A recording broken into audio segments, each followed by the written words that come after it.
When I was growing up, my dad told me when you eat a steak, you eat it rare or medium rare. When you eat a hamburger, you make sure it's well done. I didn't realize the reason until I started studying microbiology.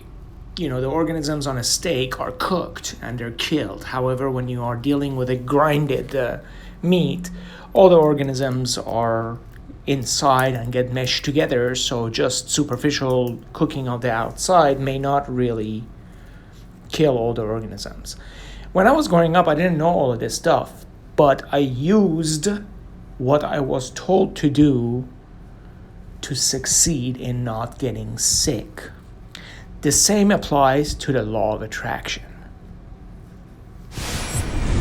Good day, this is a.j.farzad with a.j.farzadloa.com, where you can see a link to my Facebook, LinkedIn, and YouTube videos for trainings. Hey, so what does hamburgers and steak have to do with the science of success and law of attraction? It's the same principle. You don't have to study the law of attraction and science and behavior of success ad nauseum to be able to use it and be successful. If this stuff doesn't make sense to you, just do it and see what happens.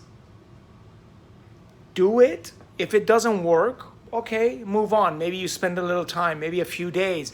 Even if you spend a few weeks to a month, it would have been worth it.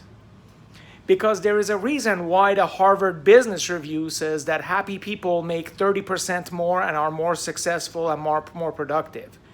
This is the Harvard Business Review, people. So the science and behavior of success works. If you put yourself in a successful frame of mind, and if you go about doing things that feel a little bit better than what you're facing right now, if when you are trying to set your goals, you are in a peak optimum state of joy and pride and power, you will succeed. And this is why I post all of these law of attraction practical lessons to show you every day how I deal with things. And you probably didn't see my last post last week if you weren't on my Instagram, because I only posted it for Instagram, but my plane was delayed. So I took an Instagram picture and realized that, hey, this is a great opportunity to show you real life. What can I do to change this situation, right? I landed in Washington, Dulles, and there was no plane. So I didn't get home that night, but there was an agent that gave me a food voucher, gave me a hotel voucher. They sent me to the nice little hotel. I slept instead of having the option of flying and staying in the airport in San Francisco for 5 hours in the morning and then flying home.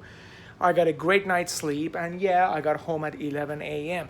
So it doesn't always work out perfectly. Just because you do the law of attraction and you follow the behavior and science of success doesn't mean that everything is going to go perfectly in your mind.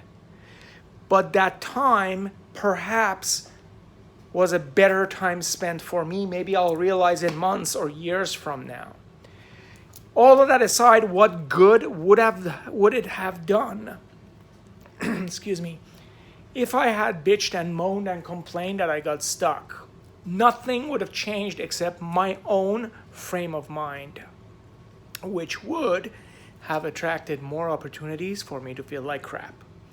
So I hope you enjoyed this and use it.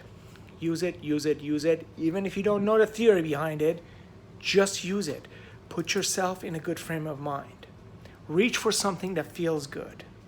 Set your intentions ahead of time. Don't go by default. If crap is happening over there in the traffic, don't feel bad. If the weather is great, yeah, you're feeling good. If it starts raining, don't feel bad. You control how you feel, and that gives you so much power over your own success. Till next time, it's your success.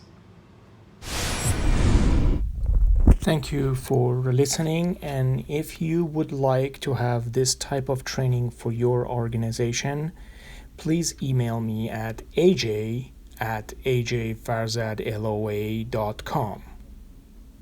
To your success.